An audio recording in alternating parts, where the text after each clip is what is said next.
So I filmed this video today and we're just talking about an S-Works versus a Lance Armstrong bike. I went out and bought this S-Works Tarmac SL8 with my own money, not sponsored.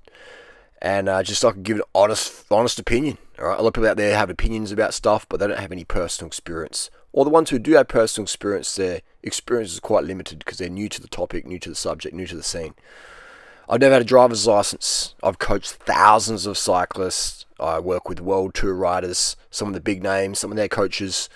I've been a bike tech geek since probably 1986 when I got into BMX riding. All right.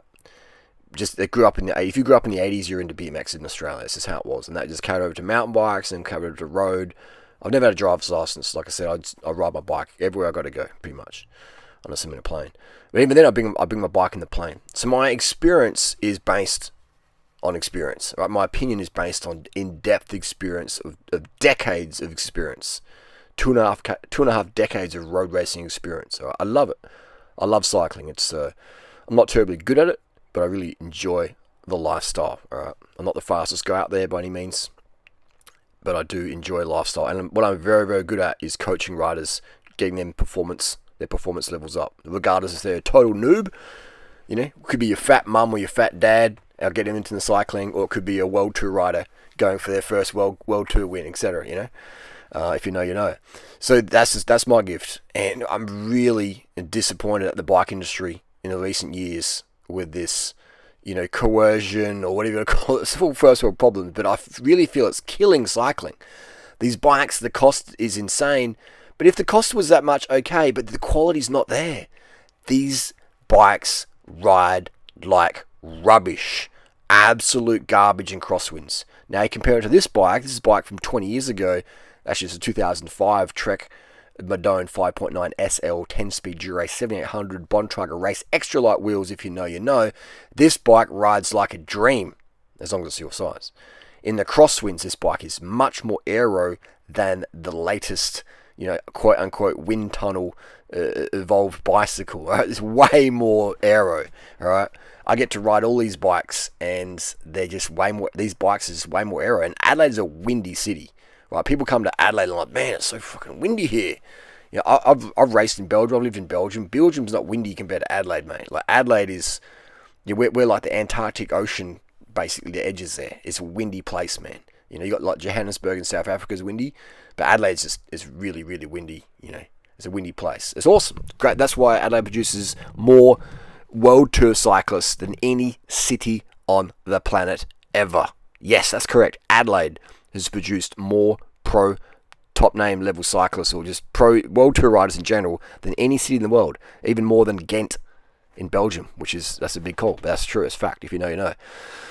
So Adelaide's a great place for testing out the bullshit of the bike industry, the marketing, etc. This group set here, 7800, I would say is the best Shimano road group set ever released. Probably the only negative is they didn't do a compact crank. Other than that, this group set is just bulletproof. Alright, the shifters, when they die, they don't die, they just need a squirt of WD-40 and a shifted a few hundred times and they're good to go. Amazing. This group set is just awesome, man. You bring this group set into a bike shop, the mechanics, the experienced mechanics, the mechanics who are good enough to be in the world tour, like, 7800.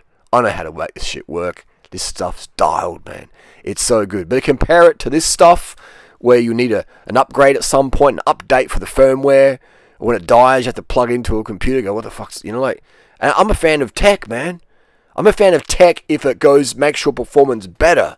Like, I love my iPhone 14 Pro, which this is filmed on. Fantastic phone. This bike, utter garbage, man.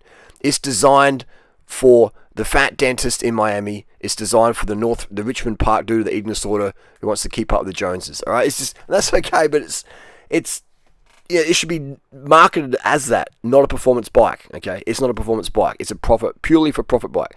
This is a performance bike. Performance for the rider, performance for the mechanic, performance for the environment. The ease of getting parts. This bike's 20 years old, pretty much. You can still get all the spare parts you need, except that rear dropper, you know. But you probably get one of those stuff somewhere on eBay, dark corner of eBay, probably get one. You know what I mean? But then again, if the frame was totaled, you get a new one for like 100, 200 bucks. So the older bikes are just much, much better engineered, okay? If you know, you know. But if you've been bamboozled and schmoozed by these YouTube influencers, who are, unfortunately, a lot of my help come up through the ranks or got inspired them to get on YouTube because where the money and fame is. And these people out there, they don't care about you. They just care about the likes and the cash and the free shit.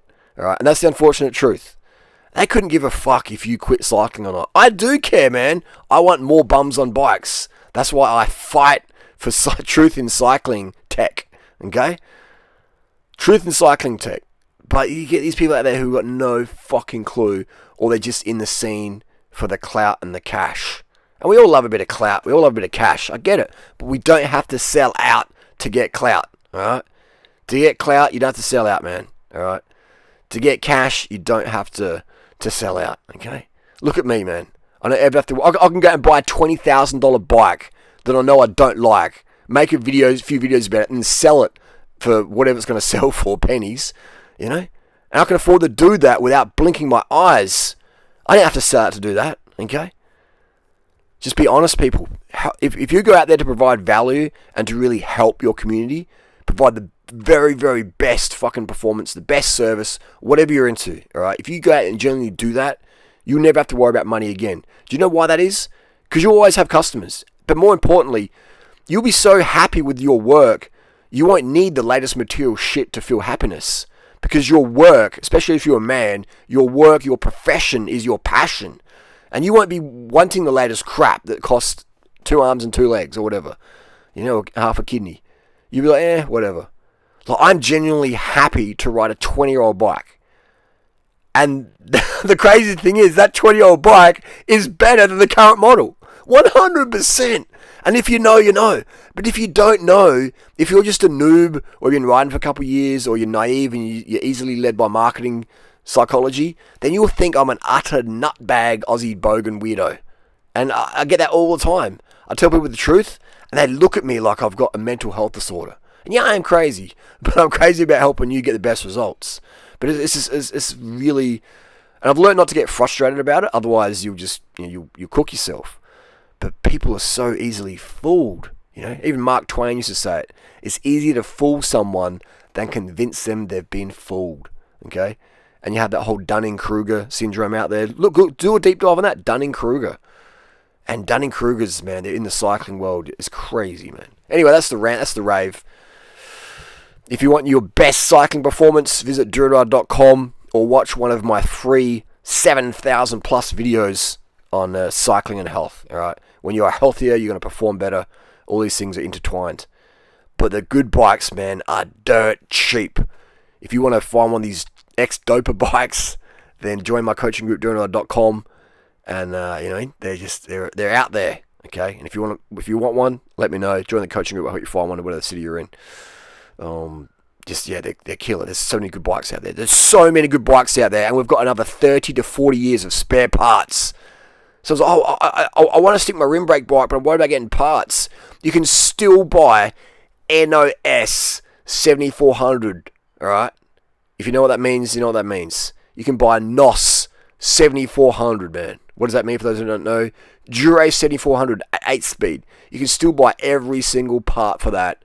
And it was released in like 1992. You can still buy every single part, NOS, new old stock, brand new in box, on eBay, etc. Alright? It's still out there.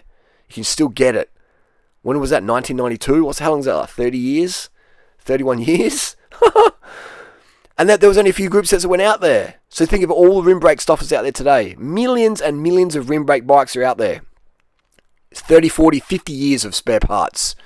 Don't get suckered in by the marketing department, okay? They just want your money. They don't care if you quit, because those people will be in a new job in a few years' time anyway, and they'll just try and hook you another into golf or whatever, okay?